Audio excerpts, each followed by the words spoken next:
Olá, crianças! Boa tarde! Como vocês estão? Bom, hoje nós vamos começar um novo capítulo, o capítulo 2. Abram o livro de vocês na página 242. Vamos começar a estudar a respiração do ser humano, ou seja, o sistema respiratório. Como funciona o sistema respiratório?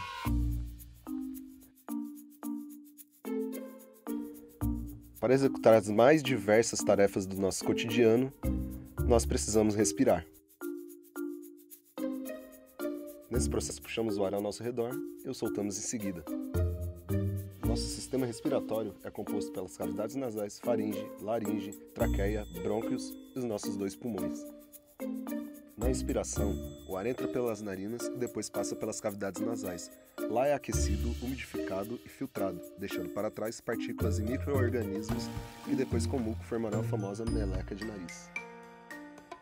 Depois o ar continua sua viagem pela faringe e laringe, se dividindo nos brônquios, esses que levam o ar para os nossos pulmões. Nos pulmões, o oxigênio é separado e levado pelo sangue para as nossas células, e é isso que nos mantém vivos. A expiração ocorre quando o ar vai para fora do nosso corpo, levando com ele os elementos que não utilizou, como gás carbônico.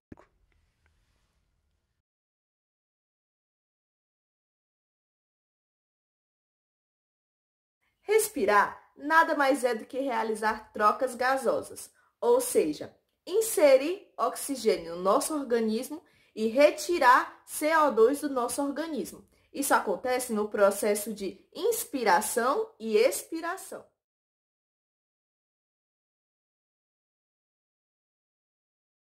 Portanto, vamos começar pelas fossas nasais, que vão ter o primeiro contato com esse oxigênio. Nas fossas nasais vai ocorrer a filtração. Vocês sabem que aqui nessa região do nosso nariz existem pelos que servem para filtrar o ar, o oxigênio que entra para o nosso corpo. Porque, como vocês sabem, o oxigênio está presente no ambiente que nós estamos. E esse ambiente nem sempre está totalmente limpo de bactérias. Depois da filtração, ele vai realizar a regulação da temperatura. Mas por quê? Como vocês sabem, às vezes o ar ele não está adaptável para receber esse oxigênio, pois ou ele está muito frio ou está muito quente. E o nosso organismo precisa de um ar regulado, equilibrado, para realizar uma boa filtração e uma boa absorção do oxigênio.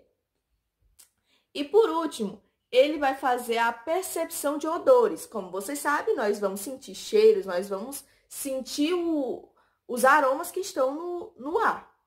Mas ele não serve apenas para isso, serve também para evitar que nós respiramos aquelas bactérias que estão presentes no ar, bactérias e vírus. E isso acontece quando o nosso nariz fica entupido, por exemplo. Isso é um mecanismo de defesa do nosso sistema respiratório. Mas, como vocês sabem, nós respiramos também pela boca. E quando essa respiração pela boca acontece, mesmo que o nariz tenha ativado o seu sistema de defesa, nós vamos acabar respirando sim as bactérias. Aqui no livro de vocês vai estar explicando um pouquinho sobre essas regiões do primeiro contato do oxigênio, que são as narinas e a cavidade nasal. As narinas possuem pelos grossos que filtram o ar, removendo as partículas e pequenos seres vivos que possam estar no ar. Entre as narinas existe o septo nasal, que divide a cavidade nasal em lados direito e esquerdo. A cavidade nasal possui dobras em sua parede, as chamadas conchas nasais. Essas dobras aumentam a superfície de contato, permitindo que o ar seja aquecido, umedecido e filtrado. Pronto. Agora, depois que o oxigênio passa por essas partes do sistema respiratório, ele vai para a faringe. Vocês lembram que eu expliquei para vocês como é que funciona? A epiglote, a faringe? Pois é, vai ser nesse momento que vamos ter o contato com o sistema digestório. Entretanto, o oxigênio não vai para o nosso estômago, o oxigênio vai para os nossos pulmões. E quando ele passar por essas cavidades, que ele for para a faringe, porque como vocês sabem, A faringe, ela vai realizar a divisão. Ela vai dividir sistema digestório de sistema respiratório. Como eu expliquei para vocês no sistema digestório, às vezes os seres humanos acabam engasgando graças a essa troca que existe aqui. A proximidade do sistema respiratório com a do sistema digestório. Entretanto, pessoal, eu tenho uma coisa importante para falar. Jamais, em hipótese alguma, acertem o colega de vocês que está engasgado com um tapa, pois esse tapa está coberto de quê? Adrenalina. Porque quando você vê um colega seu engasgado, o seu corpo vai ativar a adrenalina. E se você atingir esse colega com tapas nas costas, que é o caso mais frequente, você vai poder machucar o colega e não vai ajudar na situação dele, que é no engasgo. Então, por favor, não façam isso. O certo a se fazer é realizar a manobra de Heimlich. Quando o oxigênio passa pela faringe, ele vai para a nossa laringe. E nessa laringe estão as cordas vocais. É graças a ela que eu estou aqui conversando com vocês, pessoal. Mas essa não é a única utilidade dela, pois ela liga o nosso sistema respiratório à nossa traqueia, que é por onde o nosso oxigênio vai passar, vai entrar e vai sair. Mas nessa traqueia existem os chamados anéis cartilaginosos. Mas para quê? Pessoal, quando nós deitamos, quando nós movemos nosso pescoço, a traqueia entra em movimento, ela se move conosco. E graças a isso, nós podemos respirar em qualquer situação. Se não existissem esses anéis cartilaginosos, quando nós deitássemos nossa cabeça ou movimentássemos o nosso corpo, essa traqueia iria fechar e nós iríamos parar de respirar. E aqui no livro de vocês também vai estar explicando a faringe e a laringe. A faringe é um tubo muscular que se inicia através da cavidade nasal e termina na altura da laringe.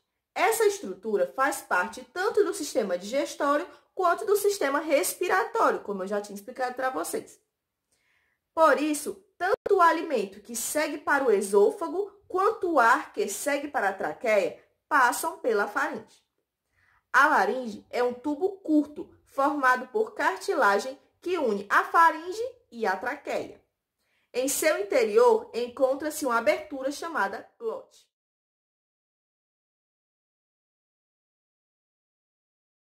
Depois da traqueia, o oxigênio vai passar para os brônquios e bronquíolos, que têm a função de passagem de ar, ou seja, eles vão levar esse oxigênio da traqueia para os nossos pulmões. E eles também auxiliam no processo de filtração desse oxigênio.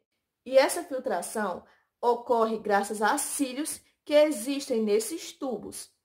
Essa filtração, esses cílios, começam a acumular uma coisa que nós chamamos de muco, que nós extraímos do nosso corpo quando cuspimos. Doenças respiratórias como asma e bronquite fazem esses bronquíolos ficarem mais contraídos, ou seja, vai impedir a nossa passagem de ar. Dessa forma, pessoal, a diferença entre elas duas é que a asma é uma doença mais rápida, ou seja, a pessoa tem crises de asma. Ela fica sem oxigênio, mas quando ela utiliza aquela bombinha, ela consegue respirar de novo normalmente. Já a bronquite, ela é mais crônica. A pessoa pode ficar até de 2 a 3 meses consecutivos com aquele problema. Aqui no livro de vocês, nós vamos ver um pouquinho sobre o conceito desses órgãos do sistema respiratório. A traqueia é um tubo oco localizado logo após a laringe. Suas paredes possuem anéis incompletos de cartilagem na forma da letra C.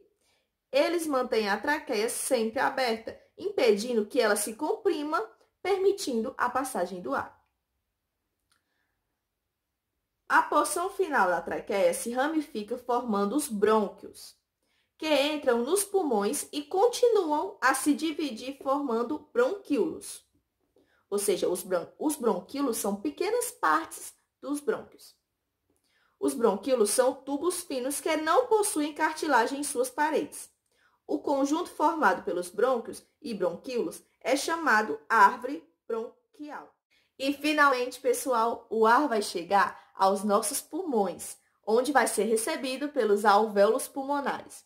Dentro do nosso pulmão existem aproximadamente 300 milhões de alvéolos pulmonares. É eles que vão realizar o processo de hematose, ou seja, trocas gasosas. Os alvéolos pulmonares são investidos por vasos sanguíneos, que vão trazer o sangue venoso, que é rico em carbono, e vão levar o sangue arterial para o nosso corpo, que é rico em oxigênio. Vale salientar que o sangue chega pela artéria pulmonar e sai do pulmão pela veia pulmonar. E aqui no livro de vocês vai ter a definição de alvéolos pulmonares. São estruturas microscópicas formadas principalmente por um tecido elástico. Essa característica permite que o alvéolo altere seu volume, ou seja, infle ao receber o ar e esvazie após sua saída, como um balão. Hoje vocês puderam aprender quais são os órgãos do sistema respiratório e como eles atuam nesse processo.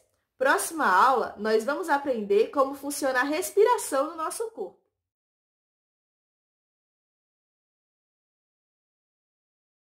Bom, galerinha, esse foi o nosso vídeo. Eu espero que vocês tenham gostado. Hoje eu vou querer alguma coisa diferente. Vocês lembram que quando nós começamos a estudar o sistema digestório, eu pedi para que vocês fizessem um resumo. Exatamente isso que eu quero que vocês façam dessa vez. Realizem um resumo falando de cada órgão que eu expliquei hoje, do sistema respiratório, e qual a função deles nesse processo. Expliquem o que vocês entenderam sobre o processo e as principais curiosidades que encontrarem. É isso. Obrigada pela atenção de vocês. Qualquer dúvida, podem vir falar comigo e até a nossa próxima aula.